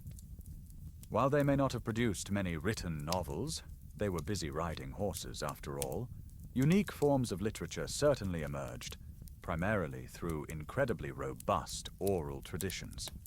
These were the living, breathing archives of their history and identity. These stories, often epic poems, highlighted the heroic narratives of Mongolian warriors, the cunning of their leaders, and the political adaptations that surfaced from their vastly expanded empire. Take The Secret History of the Mongols, for example. Composed soon after Genghis Khan's death, it's a brilliant blend of history, myth, and genealogy, designed to solidify the new imperial identity and legitimize Genghis Khan's lineage. It was meticulously preserved and recited, ensuring that the foundational stories of their rise remained central to their collective memory. These epic oral histories weren't just entertainment. They served as critical vehicles for transmitting knowledge, reinforcing social bonds, and celebrating their heritage in a way that resonated deeply across generations, bridging the gap between warrior culture and burgeoning imperial bureaucracy. Beyond temporary camps, the Mongols, especially in their settled khanates, also left significant architectural footprints.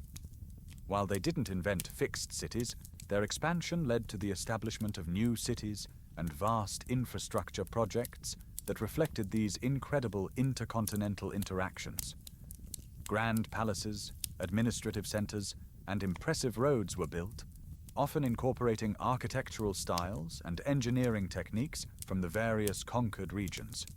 For example, the Yuan dynasty capital of Dadu, modern Beijing, was a marvel of urban planning, influenced by both Chinese and Central Asian designs, reflecting Kublai Khan's cosmopolitan vision. This wasn't just about building functional structures, it was about creating physical manifestations of their imperial power and their ability to draw upon the best of diverse cultures. These architectural deeds undeniably left lasting legacies in urban design and community structures, profoundly shaping the visual and physical landscape of the regions they ruled.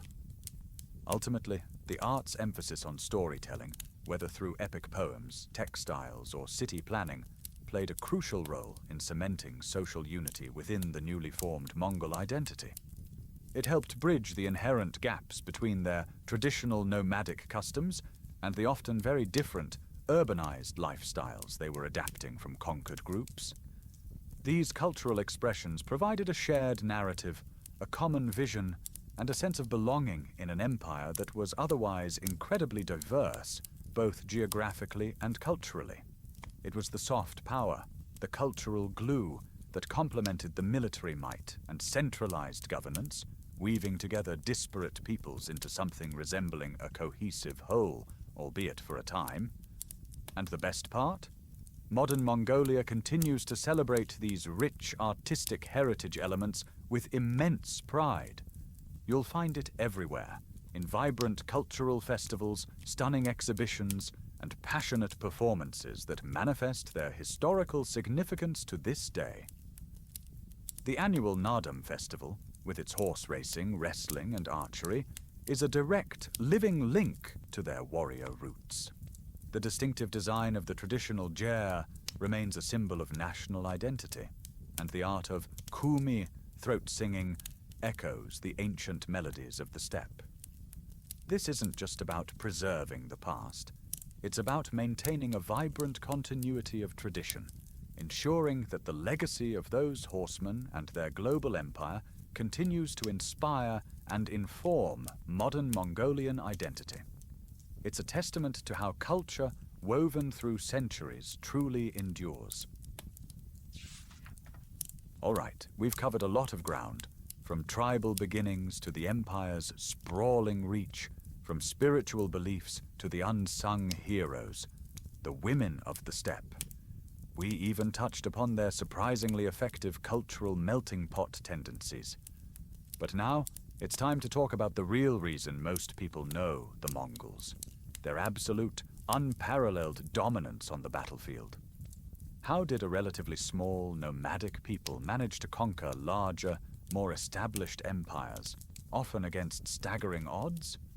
It wasn't just brute force, it was a devastatingly effective combination of military organization, ingenious tactics, and a warrior culture steeped in discipline and loyalty. The core of the Mongol military's frightening success lay in its highly mobile cavalry units. Picture this: a mounted archer, a living, breathing, incredibly fast, and self-sufficient weapon system, capable of shooting accurately at a full gallop in any direction, even backwards. These weren't just guys on horses.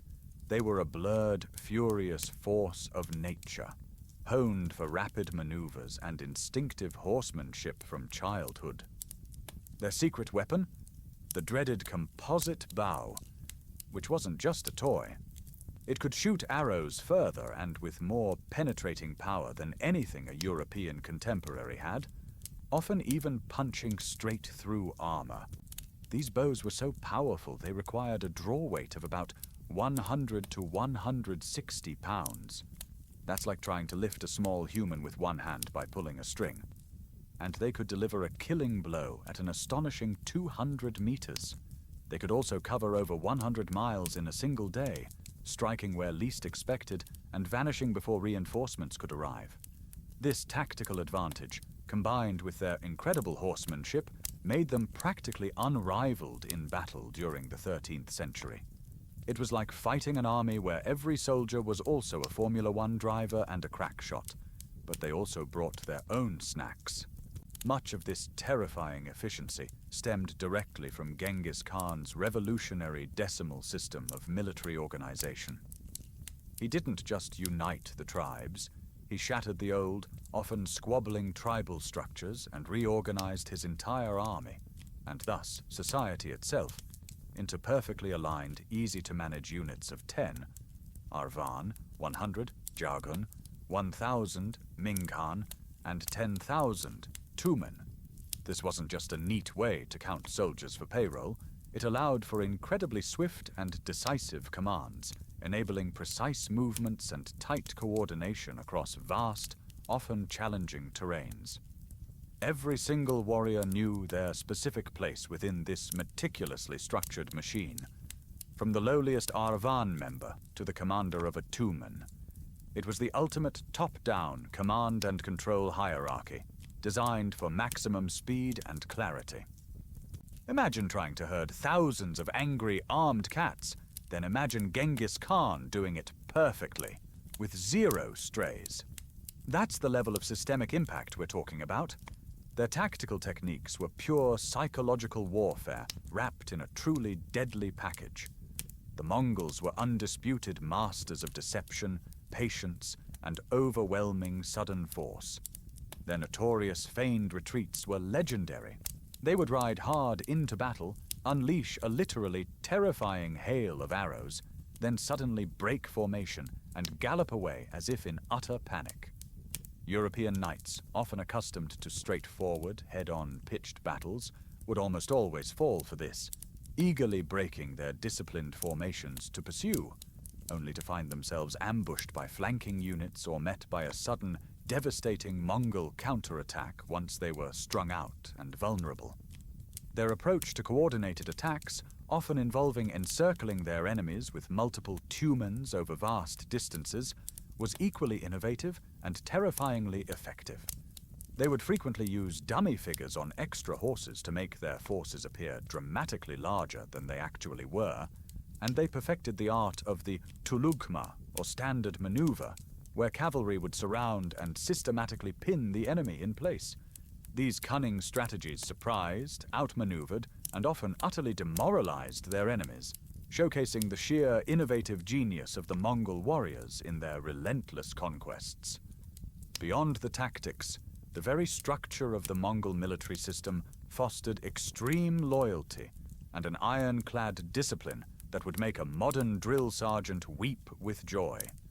Genghis Khan brutally enforced his vision. Cowardice in battle was punishable by death for the entire unit, not just the individual. Talk about peer pressure.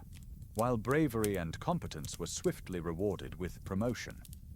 This created an environment where collective responsibility was absolutely paramount, and every single warrior, regardless of their original tribal affiliation, had a clearly defined role and understood its crucial importance. Loyalty was not to a local chieftain, but directly to the Khan and to the unit itself. This wasn't some abstract concept. Their lives literally depended on it. This system ensured that every man was a perfectly oiled cog in Genghis's broader vision for military accomplishment. It was less about individual heroics and more about perfect, synchronized team performance on a massive scale. Even post-Genghis, the Mongol Empire maintained its strategic innovations, constantly adapting to new challenges from various factions and reshaping warfare across its massive dominion. As they moved beyond the steppes into settled regions, they rapidly adopted and perfected siege warfare, a skill initially foreign to nomadic horsemen who usually just rode past walls. They shrewdly learned from Chinese and Middle Eastern engineers, effectively employing advanced siege engines, massive catapults, and even early forms of gunpowder weapons to breach formidable fortifications that would traditionally halt any purely nomadic army. This relentless emphasis on adaptability, the willingness to learn from their enemies, and to wholeheartedly integrate new technologies was absolutely crucial to their sustained success, allowing them to overcome defenses that had never faced anything like them before. Their military wasn't a static force. It was a living, breathing, constantly evolving entity that absorbed the best from everywhere it went. The impact of this military machine was profound, extending far beyond their temporal conquests. The military heritage of the Mongols instilled a lasting legacy that continues to be seen in contemporary military doctrines around the world. The concepts of centralized command, rapid maneuver warfare, combined arms tactics, where archers and lances worked in terrifying synergy, and then later incorporated siege engineers, and sophisticated logistics, all of which the Mongols mastered with chilling precision, continue to influence modern armies. Even subtle elements of intelligence gathering, deception, and the critical importance of secure supply lines, all core elements of Mongol strategy, are cornerstones of military thinking today. It showcases the enduring, almost timeless influence of Mongol strategies and their unparalleled organizational structure. The thunder of horse hooves might have faded into history, but the powerful echoes of their military genius resonate in every modern war college lecture hall, a stark reminder of their strategic brilliance. So, we've covered the fascinating arc of the Mongol Empire, from its humble, fractured beginnings to its staggering zenith, and finally, its multifaceted decline. We've dissected their daily lives, marveled at their governance, and even touched upon the indispensable role of Mongol women. But to truly appreciate the Mongol phenomenon, it helps to put them in context. So, let's play a little game of compare and contrast, juxtaposing the Mongol experience with some of history's other heavy hitters, like the Romans, the Ottomans, or even the sprawling British Empire. You see, when you look at how different empires rose, ruled, and eventually fell, the Mongols stand out in just some truly fascinating ways. The Mongol Empire's meteoric rise can be directly compared with other monumental empires throughout history. Everything from the meticulously organized legions of the Romans to the disciplined janissaries of the Ottomans, or the global naval might of the British. Each had its hallmark, often its defining, overwhelming strength, but the Mongols were just different. Think about it. The Romans were all about building roads and establishing centralized control. The Ottomans were masters of gunpowder artillery and sophisticated bureaucracy. The British mastered the seas and industrialization to project their power. But the Mongols? Their strength came from a terrifying combination of highly mobile cavalry units trained for rapid maneuvers and a sheer force of will that could cover truly astonishing distances with a speed that left their cumbersome, infantry-based enemies utterly baffled. While the Romans slowly extended their iron grip through meticulous infrastructure and disciplined foot soldiers, the Mongols simply galloped over everything in their path. It's like contrasting a meticulously planned, multi-year construction project with a flash mob that suddenly appears, takes over the main street, and then is gone before you even know what happened. What often set the Mongols apart was their remarkable adaptation to diverse environments and cultures. This became an undeniable hallmark of their unique governance style, a striking contrast to the often rigid, our way or the highway structures imposed by many contemporary and even later empires. The Romans, for instance, were great at Romanizing. If you wanted to be part of the club, you adopted their laws, their language, and their gods, or at least paid lip service to them. The British, while pragmatic when it suited them, still pushed their own legal systems and, let's face it, their tea habits into every corner of their empire.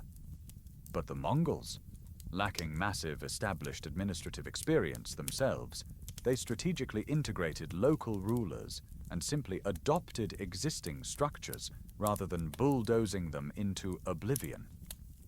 They were like a sophisticated, ancient venture capital firm that bought up local businesses but cannily left the original management in place, figuring they knew the local market best as long as the profits and taxes kept flowing back to the central authority. This operational flexibility allowed them to rule vast and incredibly diverse territories far more effectively and with much less continuous friction than many of their more culturally insistent counterparts. And here's where the Mongol model truly diverges from the standard empire playbook. Whereas many other empires relentlessly centralized power, building massive new capitals and issuing dictates from afar that trickled down through layers of bureaucracy, the Mongol model offered significant, albeit conditional, autonomy to its constituent regions. You were part of the empire, you paid your taxes reliably, you acknowledged the supreme authority of the Great Khan, and you provided troops when called upon. But largely you could manage your local affairs. This resulted in a truly unique blend of cultural persistence and regional integration alongside imperial obedience. While earlier historians like David Morgan initially thought this meant a rather hands-off management style, further research reveals they were actually more hands-on than previously thought, but crucially, in a way that leveraged local expertise and existing structures rather than attempting to replace them entirely.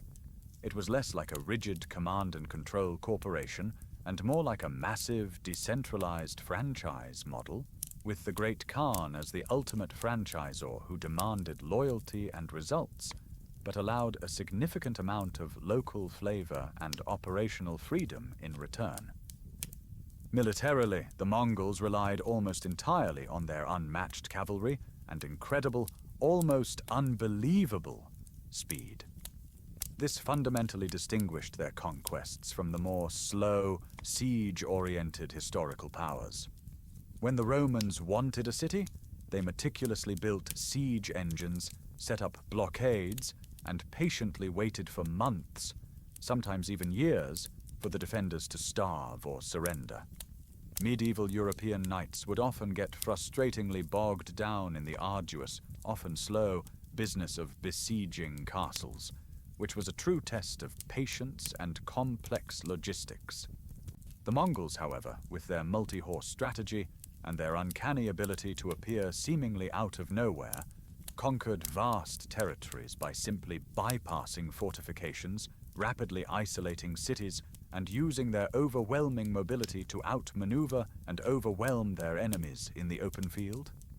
While they certainly learned siege warfare from their conquered subjects later on, their initial strength was unequivocally in lightning-fast raids and devastating open-field slaughter, allowing for quick and incredibly effective territorial expansion and control that was virtually unheard of prior to their arrival. Their military approach was the ancient equivalent of a lightning war, a truly shocking and terrifying departure from the deliberate, often grinding warfare of settled empires. Ultimately, this comparative study also emphasizes certain universal legacies of adaptability, resilience, and cultural exchange that vividly characterize the evolution of all empires, not just the Mongols. The Mongol Empire's truly unique trajectory, from nomadic tribalism to a continent-spanning, culturally porous superpower, provides invaluable insights into how diverse groups can interact, influence each other, and adapt to radically changing circumstances. For anyone studying contemporary socio-political environments, the Mongol experience serves as a powerful and enduring object lesson. It shows us how deeply rooted cultures can persist, how power dynamics inevitably shift and evolve, and how the exchange of ideas, even under duress or through conquest, can surprisingly lead to unforeseen innovations and widespread change. It's a stark reminder that history isn't just a dry collection of dates and names, but a rich, complex tapestry of interconnected human experience, offering profound and ongoing lessons in adaptability, strategy, and the remarkably enduring human spirit. All right, my friends, let's take a deep breath. We've ridden with the Mongol conquerors, peered into their homes, debated their governance, and even admired their art. But now, it's time to truly get to the root of what made the Mongols, well, the Mongols. Forget the Khans, forget the horses almost, because their entire existence, their very DNA, was shaped by something far more fundamental, the land itself. We're talking about the environmental factors and their impact on Mongol life. Imagine waking up not in a cozy modern home, but on an open, wind-swept steppe.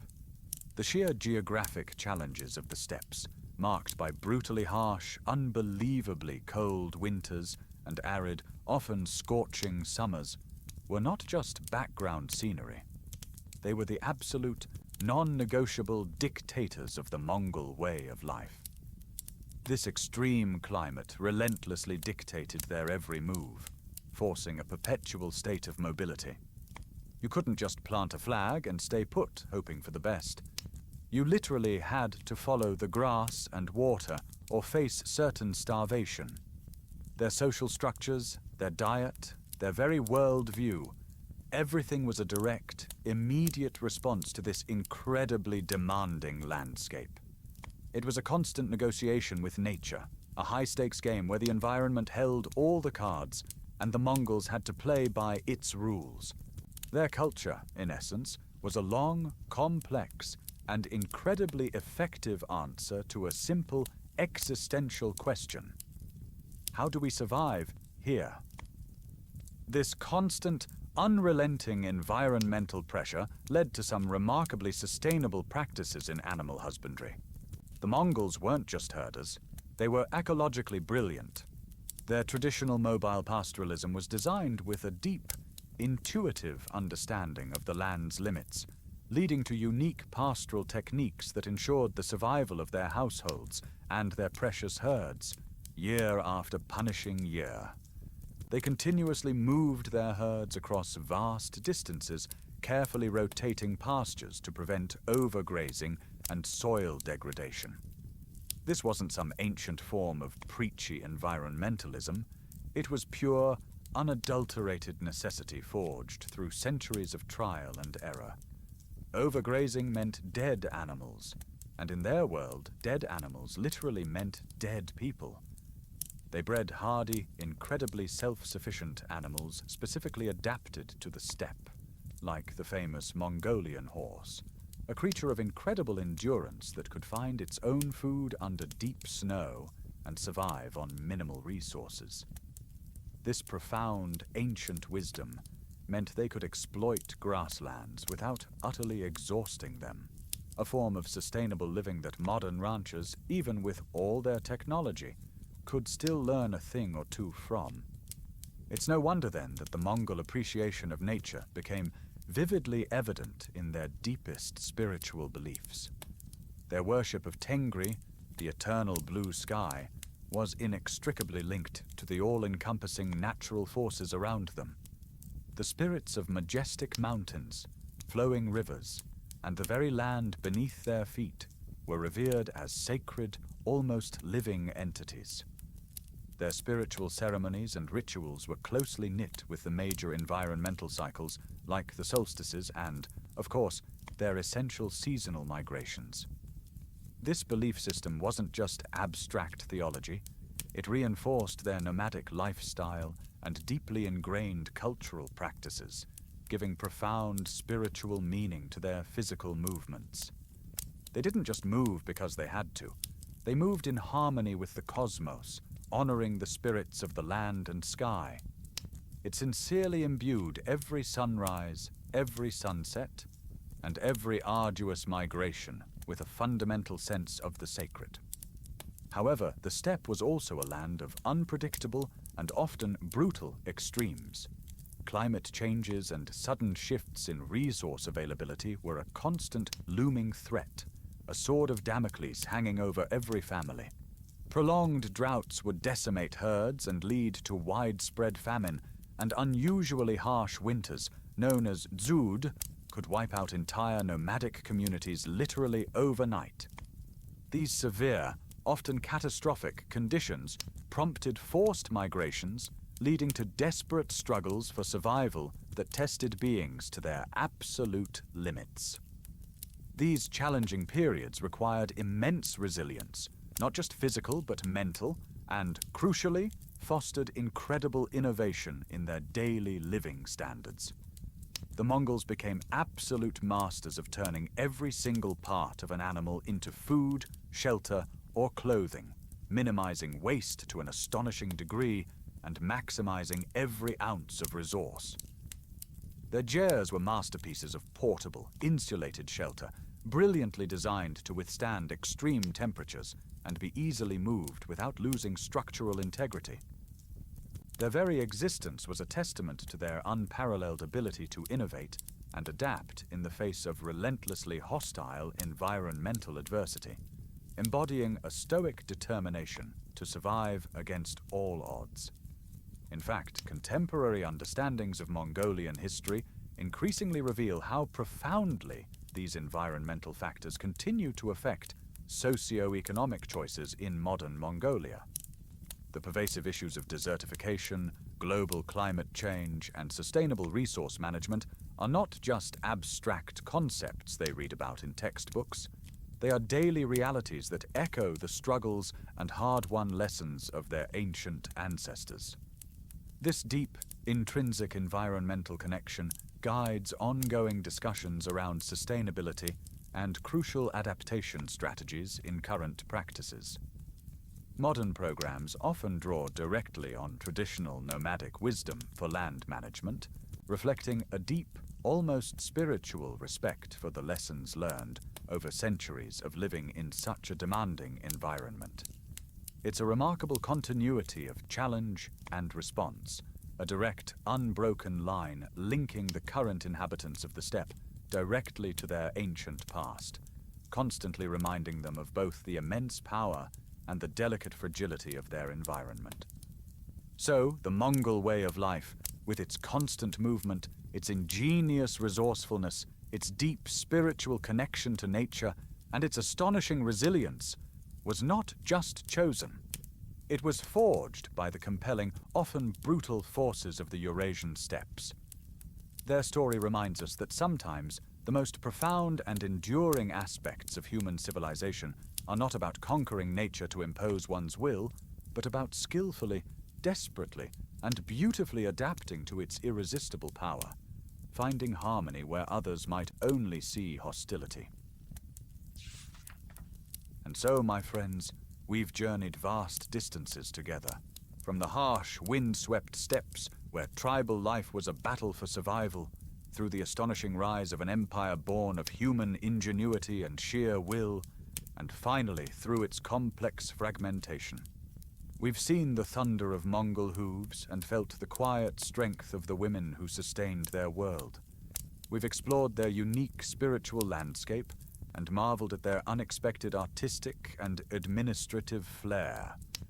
Now, as our exploration of the Mongolian steppes nears its close, it's time for some final reflections on Mongol life and its enduring legacy. Today's understanding of Mongolian history isn't just about dates and battles. It invites a profound, far more nuanced reflection on the sheer adaptability, resilience, and relentless innovation that truly typified Mongol life across historical epochs.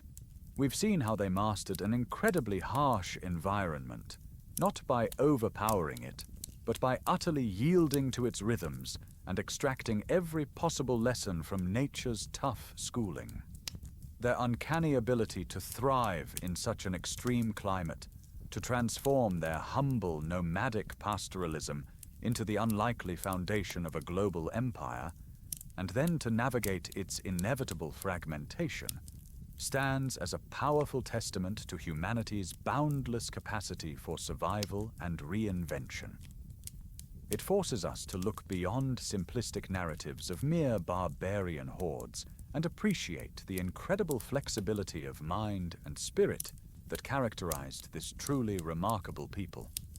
Indeed, modern scholarship now insists on recognizing the Mongols not merely as ruthless conquerors, but as profound cultural and social architects. They weren't just destroyers of civilizations, they were surprisingly connectors, accidental globalizers who linked disparate worlds and facilitated an unprecedented exchange of goods, revolutionary ideas, diverse peoples, and new technologies.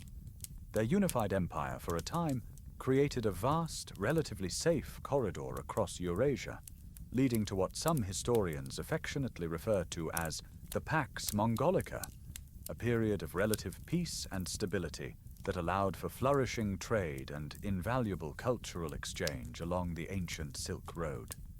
This provides a far broader and more accurate understanding of their continued legacy, one that resonates deeply through contemporary culture, from the widespread dissemination of gunpowder and paper money to a lasting impact on administrative practices across the entire continent. They were, in essence, the original bridge builders, albeit with a rather intimidating and occasionally destructive approach to construction. The lessons gleaned from examining the Mongol social structure, their groundbreaking military innovations, and their unique, often surprisingly progressive, cultural practices are surprisingly relevant to modern societies. Think about the complex challenges we face today, the ever-present need for global integration, the delicate art of managing diverse populations, the constant adaptations required by rapid technological change, and the critical importance of fostering resilience in increasingly uncertain times. The Mongols, in their own way, tackled many of these very same issues centuries ago. Their meritocratic system, their highly sophisticated command and control military structure, and their pragmatic approach to religious tolerance all offer intriguing models and, of course, valuable cautionary tales. Their story underscores the enduring importance of adaptable leadership, robust and flexible social structures, and the astute ability to leverage diversity, even when that diversity stems from wildly different traditions and experiences. A continued exploration of the Mongol story, therefore, isn't just about delving into dusty ancient history for academic curiosity. It consistently sheds profound light on the dynamic and often messy interactions of cultures and peoples. It's a powerful, tangible reminder of how deeply connected our world has always been, far more than we often realize, and how the actions of individuals and vast societies, even those from centuries ago, can have an enduring, far-reaching ripple effect impact across immense spans of time and geography. The Mongols were, in many ways, the ultimate agents of change, forcing new connections, introducing new ideas, and often violently ushering in new ways of seeing the world upon those they conquered. Their story powerfully illustrates that history is not a series of isolated, static events, but a continuous, richly interwoven narrative of human endeavor, showing us just how much we can learn from past triumphs, brutal lessons, and profound failures alike. So as we finally close our comprehensive exploration of the Mongolian steppes and the colossal empire born from its dust, we are hopefully left with a much deeper appreciation and a more nuanced understanding of a people whose remarkable legacy truly transcends their immediate historical contexts.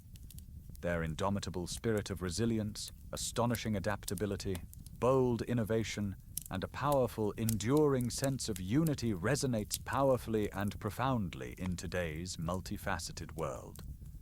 Perhaps, as you drift into a peaceful slumber, you might dimly hear the faint, distant echoes of their horses, not as a sound of impending doom or ancient terror, but as a comforting, almost soothing reminder of the incredible endurance, the boundless capacity, and the ultimately hopeful nature of the human spirit.